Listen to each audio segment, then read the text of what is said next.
நடிகர் ரஜினிகாந்த் துரைமுருகன் இடையிலான காரசார விவாதத்திற்கு முற்றுப்புள்ளி வைக்கப்பட்டாலும் இளையோருக்கு மூத்தோர் வழிவிட வேண்டும் என்ற பேச்சு தொடர்புள்ளியாகவே நீள்கிறது. இதுகுறித்து செய்தியாளர் பார்வையில் செய்தியாளர் ராஜ்குமார் தகவல்களை வழங்க இருக்கிறார்.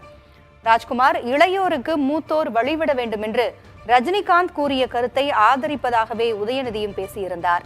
இதனுடைய நீட்சி எப்படி சென்று கொண்டிருக்கிறது? கடந்த 22ஆம் தேதி கூட அரசு தரப்பிலிருந்து ஒரு தகவல் வெளியாகியது. அதாவது அமைச்சரவையில் மாற்றம் இருக்கும், குறிப்பாக ஒரு மூத்த அமைச்சர் உள்ளிட்ட மற்றும் 3 அமைச்சர்களுடைய மாற்றம் இருக்கும் என்ற ஒரு தகவலும் கசிந்தது.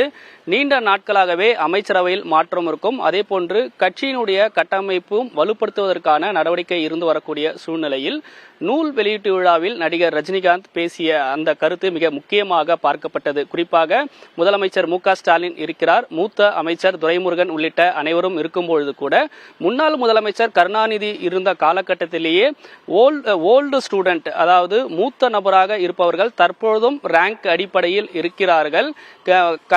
முன்னாள் முதல்வர் கருணாநிதிக்கு நெருக்கடியாக விரல் விட்டு அவர்கள் இருக்கக்கூடிய செயல்பட்ட அமைச்சர் துரைமுருகன் தற்பொழுதும் அமைச்சரவையில் இருக்கிறார்.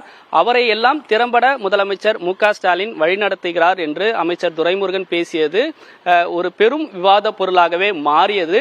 அதனைத் தொடர்ந்து நேற்று அமைச்சர் உதயநிதி ஸ்டாலின் பேசும்பொழுது மூத்தவர்கள் இளைஞர்களுக்கு வழிவிட வேண்டும், தற்போதும் கூட இளைஞர்கள் அதிக அளவுக்கு வருவதற்காக விருப்பமாக இருக்கிறார்கள், மூத்தவர்கள் வழிவிடுவது மட்டுமில்லாமல் அவர்களை வழிநடத்த வேண்டும், குறிப்பாக கைப்பிடித்து அரவணைத்து வழிநடத்த வேண்டும் என்று ரஜினிகாந்த் பேசியதற்கு வழிபடக்கூடிய வகையில் அமைச்சர் உதயநிதி ஸ்டாலினும் பேசியிருந்தார்.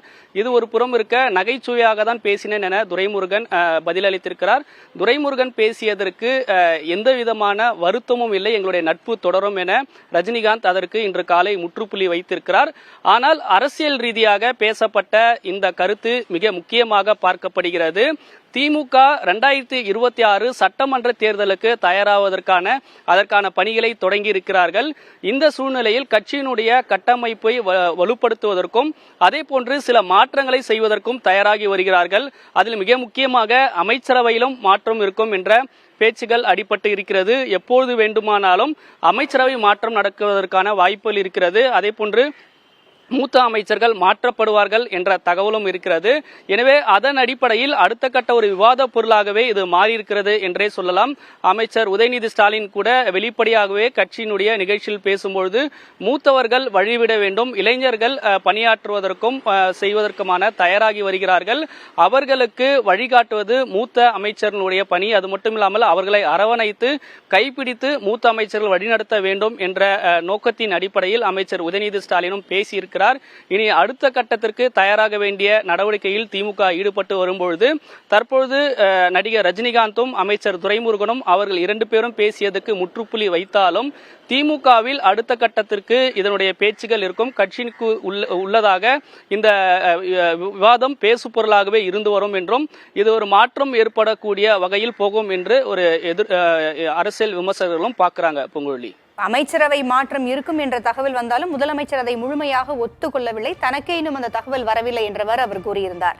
தற்பொழுது உதயநிதி பேசியிருப்பது இளையோருக்கு மூத்தோர் வழிவிட வேண்டும் என்பது மறைமுகமாக அந்த அமைச்சரவை மாற்றத்தை பற்றி தான் பேசுகிறாரோ என்று சந்தேகிக்க நமக்கு தோன்றுகிறது.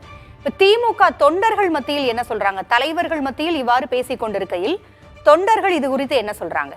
திமுக தொண்டர்கள் பொறுத்தவரை பார்க்கும்பொழுது ஏற்கனவே 2026 சட்டமன்ற தேர்தலுக்காக திமுக தலைமை தயாராகி வரக்கூடிய நிலையில் கட்சியினுடைய கட்டமைப்பை வலுப்படுத்துவதற்கும் தயாராகி வருகிறார்கள். குறிப்பாக 2 சட்டமன்ற தொகுதிகளை உள்ளடக்கி ஒரு மாவட்ட செயலாளர் என கட்சியினுடைய கட்டமைப்பை மாற்றுவதற்கான ஒரு நடவடிக்கையும் ஈடுபட்டு இருக்கிறாங்க. அதே போன்று புதிய பொறுப்புகளை உருவாக்குவதற்கான நடவடிக்கையும் புதிய மாவட்ட செயலாளர் உருவாக்கும் பொழுது இளைஞரணியில் இருக்கக்கூடியவர்களுக்கு வாய்ப்புகள் கிடைக்கும் என்றும் அவர்கள் நினைக்கிறார்கள். அது மட்டும் இல்லாமல் அமைச்சர் உதயநிதி ஸ்டாலினுக்கு துணை முதலமைச்சருக்கான பொறுப்பு வழங்க வேண்டும் என்ற ஒரு கோரிக்கையும் திமுகவினுடைய நிர்வாகிகளும் பேசி வருகிறார்கள். இளைஞர்களுக்கு வாய்ப்பளிப்பதற்கான ஒரு நடவடிக்கை எடுக்க வேண்டும் என்று தொடர்ச்சியாக வலியுறுத்தி வருகிறார்கள். அமைச்சரவை மாற்றத்தில் இருந்தாலும் சரி, அதே போன்று கட்சிக்குள்ளும் இளைஞர்களுக்கு வாய்ப்பளிக்க வேண்டும் என்று வலியுறுத்துகிறார்கள். அதன் அடிப்படையில் கடந்த காலமாகவே இதனுடைய கோரிக்கைகளாக பேசப்பட்டு வருகிறது. இது மட்டுமில்லாமல் இளைஞரணியுடைய 40 45வது ஆண்டு விழா சமீபத்தில் தேனாம்பேட்டையில் இருக்கக்கூடிய அன்பகம் அலுவலகத்தில் நடைபெற்றது. அப்போதும் கூட இளைஞரின் நிர்வாகிகள் இளைஞர்களுக்கு வாய்ப்பளிக்க வேண்டும், அதற்கேற்ற அடிப்படையில் நடவடிக்கை எடுக்க வேண்டும் என்று பேசியிருந்தார்கள். எனவே தற்பொழுது இந்த ஒரு 3 நாட்களாக இது குறித்து பேசி அரசியல் ரீதியான விவாதம் திமுகவுக்குள்ளேயும் வெளியே எழுந்திருந்தாலும் கூட இனி அடுத்தடுத்து வரக்கூடிய நாட்களில் மூத்தவர்கள் இளைஞர்களுக்கு வழிவிடுவதற்கும் அதே போன்ற இளைஞர்களுக்கான புதிய பொறுப்புகள் வழங்குவதற்கான நடவடிக்கை குறித்து ஒரு விவாத பொருளாகவே மாறுவதற்கான வாய்ப்பு இருக்கிறது. தகவல்களை வழங்கியமைக்கு நன்றி ராஜ்குமார்.